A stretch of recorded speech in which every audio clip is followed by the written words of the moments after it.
জম্মু ও কাশ্মীরের পেহেলগাঁয়ে সম্প্রতি সন্ত্রাসী হামলার পর ভারত ও পাকিস্তানের মধ্যে উত্তেজনা চরমে পৌঁছেছে এবং এই উত্তেজনা সামরিক সংঘাতে রূপ নেওয়ার শঙ্কাও বাড়ছে। এমন অবস্থায় ভারতের উদ্দেশ্যে হুঁশিয়ারি উচ্চারণ করেছে পাকিস্তানের সেনাবাহিনী। তারা বলছে, যে কোনো ধরনের আগ্রাসন মোকাবেলায় পাকিস্তানের সেনাবাহিনী প্রস্তুত। এ পরিস্থিতির পরীক্ষা না নিতেও সতর্ক করে দিয়েছে পরমাণু অস্ত্রধারী এই দেশটির সেনাবাহিনী। বুধবার এক প্রতিবেদনে এ তথ্য জানিয়েছে পাকিস্তানের সংবাদ মাধ্যম দ্য নিউজ ইন্টারন্যাশনাল।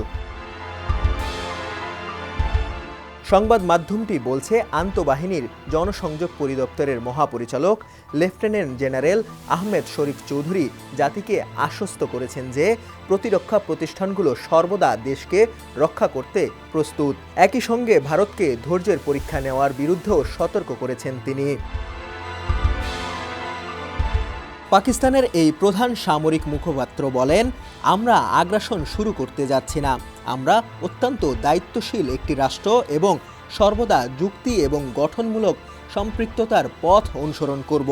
কিন্তু যদি তার মানে মনে করেন যে আগ্রাসনই এগিয়ে যাওয়ার পথ, তাহলে আমাদের বার্তা থাকে কেবল এটাই, আমরা প্রস্তুত, আমাদের পরীক্ষা নিও না।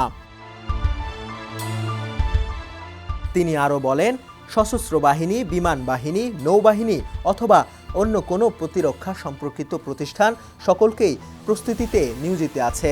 আমরা সর্বত্র সর্বদা উপস্থিত। আমরা সকল ধরনের চ্যালেঞ্জের মোকাবেলায় প্রস্তুত। জেনারেল আহমেদ শরীফ চৌধুরী বলেন, যদি তারা সামরিক সংঘাতের পথ বেছে নেয় তবে তা তাদের সিদ্ধান্ত হবে। তবে এ সংঘাত কোথায় নিয়ে যাবে তা আমাদের সিদ্ধান্ত।